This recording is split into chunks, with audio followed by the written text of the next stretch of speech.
Good day and welcome to Jamaica Vibes Entertainment News. Today we see where Jamaica is sending its first wave of security forces to the island nation of Haiti, which has been plagued in turmoil for quite some time now. Haiti and the security forces, which is being led by the Kenyan team, and Jamaica is now partnership to quell the violence that's going on in Haiti. Let's take a listen. 6 months after pledging support to the Kenyan-led mission in Haiti, Jamaica is sending a first wave of troops. The Jamaican president announced that only 24 military and police personnel would land in Haiti on Thursday and lay the groundwork for further deployments. Haiti is the example of what could happen if states do not take the problem seriously and put in place the measures and resources necessary to bring the problem under control. In March, Jamaica formally pledged 200 personnel for the UN-backed mission, but the deployment has faced setbacks. It's led by Kenya, which so far has sent 400 police officers out of a total pledge of 1,000. Working with Haitian police, the Kenyan officers are working towards taking back key sites that have fallen under the control of gangs, including the airports and seaports. But almost 3 months into the mission, the security situation has little improved. Gangs are in control of 80% of the capital, with violence having spread to other areas across the country. The UN says more than 3,000 people have been killed from January to May, and the crisis has left more than 500,000 people homeless. Part of the problem is funding. The international mission is expected to cost around $600 million per year, but only $85 million have been pledged by countries so far. On a visit to Haiti last week, Secretary of State Antony Blinken urged other countries to provide more financial support and called for transitional authorities to move quickly towards democratic elections.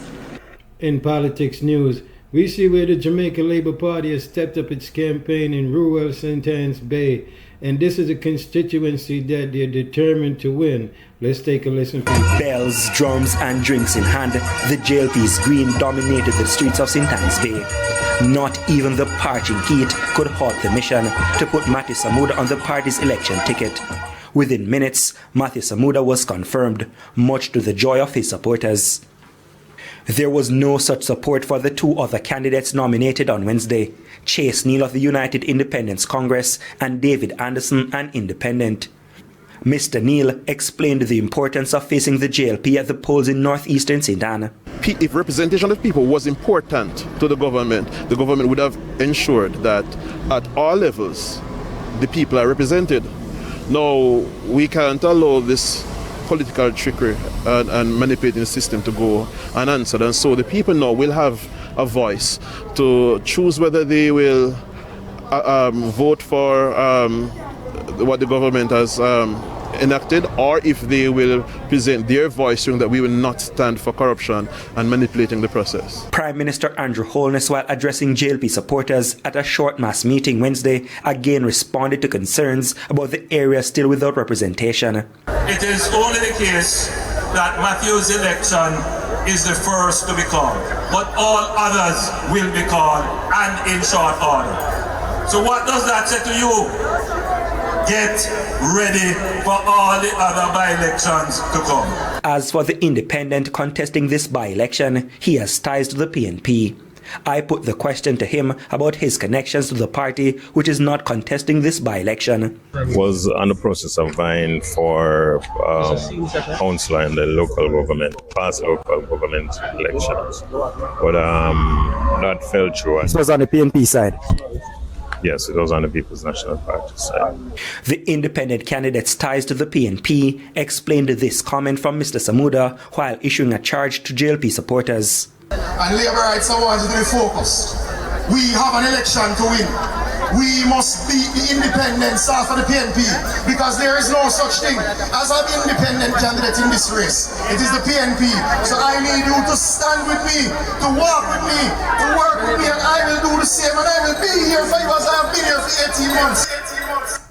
A local man is being hailed as a hero after he recently saved and rescued a woman from drowning after the gully in the neighborhood came over flooded with water. Let's go on the site as he give details of his rescue. It's a very selfless act where you probably didn't even think before you did what you did? What went through your mind when you realized that somebody needed help? Why, may I tell you? To my mind quickness, if I see her, I make sure I tell her, say, hold on the pallet. Because I know I'm going to save her. Because I know say, the pallet I got distract to come cross. Because water it in her, and she hold on it.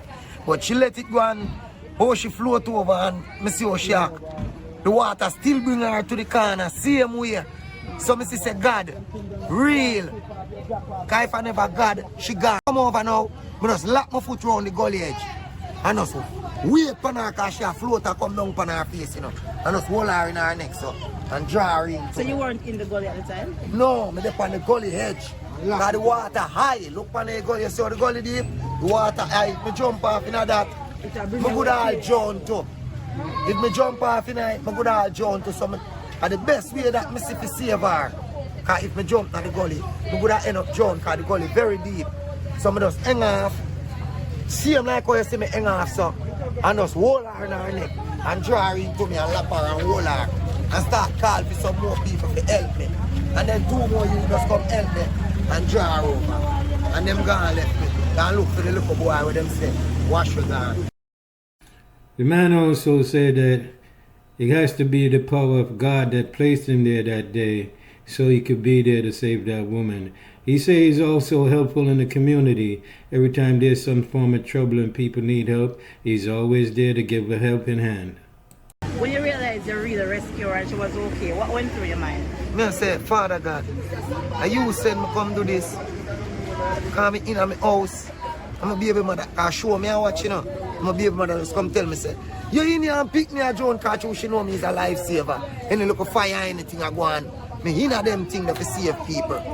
You see me, that's why Sharon come out to come tell me. So by the time I come out, it's just at the time when the woman I come down. And the next friend up there tell me, say, see she here, the little boy pass and gone already. So the woman up there tell me, say, Tony, see her there come. But when I go so I look on her, a pallet beside her, so I tell her, say, hold on on the pallet.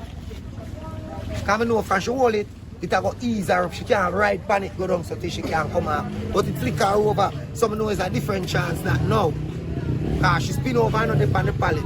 So she float up, but now when I float and come. Like I last her. Because when I hold on her, so I can't feel the death weight in her. I couldn't take her over, because I'm strong, you know. I couldn't break her over upon the gully, so I have to just hold her up, so and call for help. And I youth just come help me and draw her over. I said, boy, Slicer, lucky your whole life, you never hold her, she gone. You said the first time you have to save somebody. Yeah, enough time fire in the community, man. I'm running a place, man. But take out, pick me, man. And come out back, man. And place a bun down, take out all people things out of them house. That's how we do it down here, so. So you're known as a community hero? Yeah, so me stay. Me no back from nothing. Because I'm sorry how me never out here when the little boy pass. Because I'm alive right now. Me I tell you.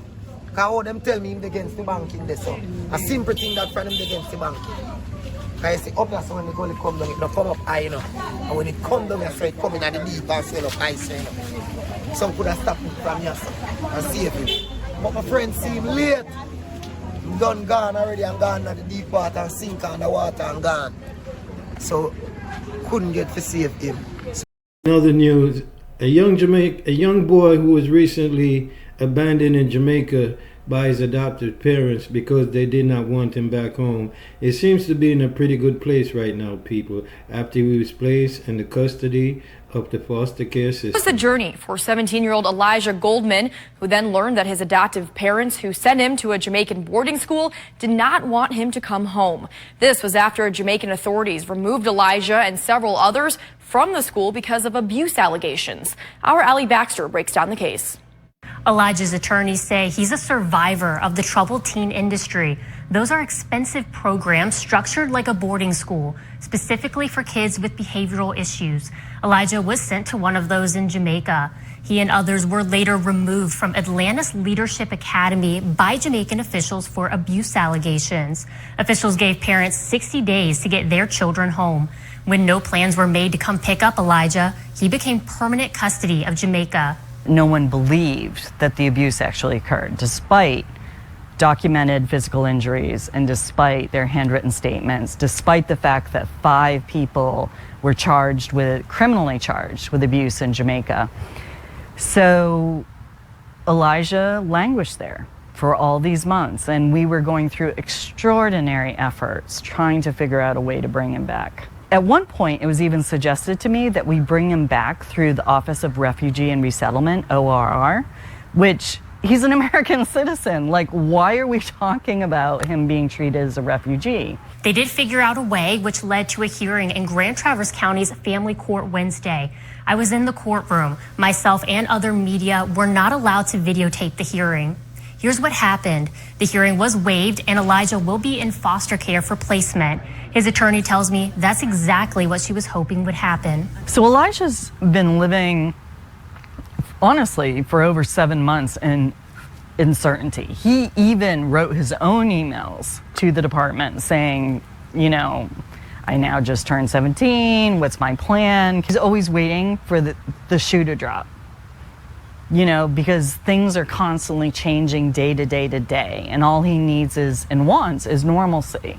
More than a dozen people showed up for the hearing this morning. People who knew Elijah from school and others who say they know what it's like to be in these troubled teen programs.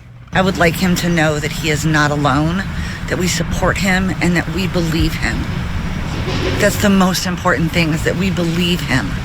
Elijah's attorney tells me she feels confident a good foster care placement for Elijah was found. After Wednesday's hearing, the court was told there would be a pre-trial next. The court has to legally approve the parents' abandonment of Elijah. A date for that hasn't been set yet. That's the news for now.